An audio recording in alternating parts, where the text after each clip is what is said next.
两边的头滚到辅链接，辅到滚链接，我们都已经做好了以后，我们就干嘛？连起来，两边的链接都做好了以后，你现在肯定是可以连起来的。先扶再滚，我们试试。再连，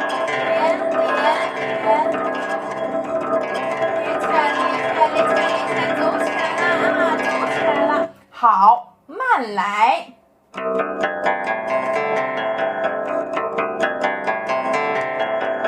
这个速度能做到吗？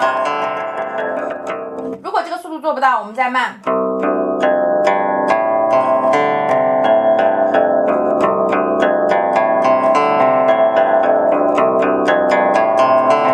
慢速连接以后，稍微加快一点。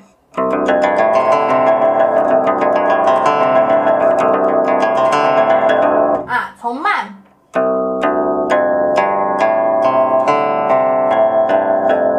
渐快，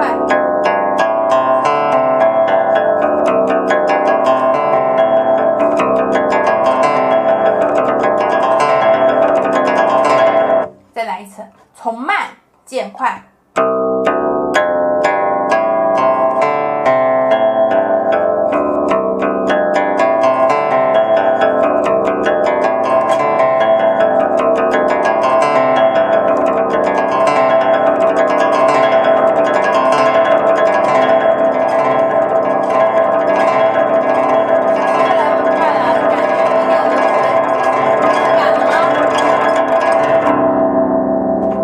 这个时候你就已经练成了，你就已经练好了。所以我们刚刚讲了3个星期的一个练习内容。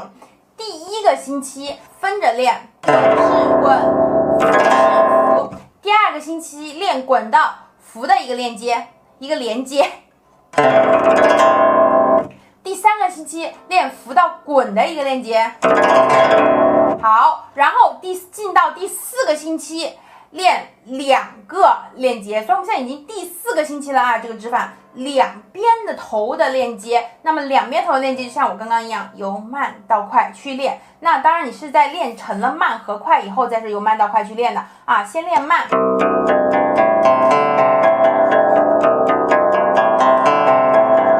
然后逐渐加快，最后练成这个形式。好，那么。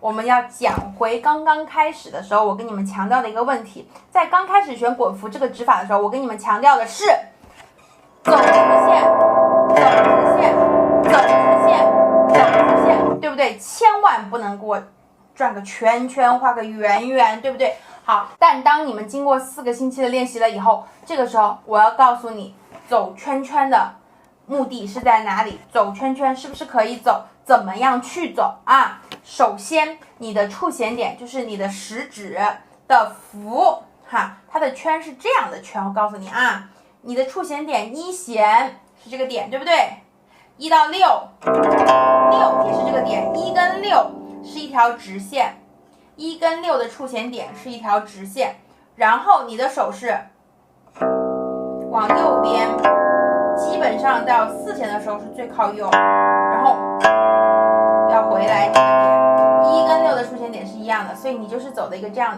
的弧，对不对？这样的弧线是可以有一点的啊，一点点。目的是什么？目的是为了让你一会儿接滚的时候，这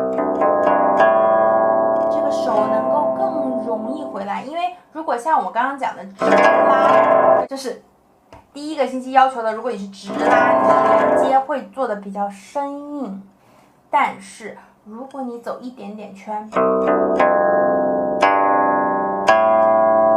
你的名指会更好，容易让进来。同样反方向滚，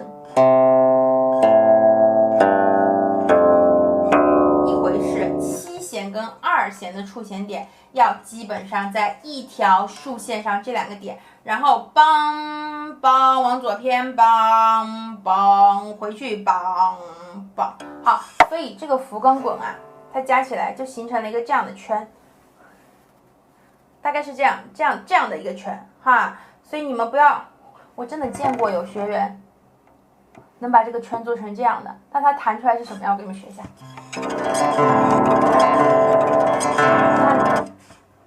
太多了啊！我们的做这些动作的目的，其实就是为了让大家能够把这个滚幅这两个指法呀，更好的去连接起来。你转圈圈不是你的目的，转圈圈是你的过程，是你的手法，是你的方法，你是为了达到圆连接的目的才去转这个圈的。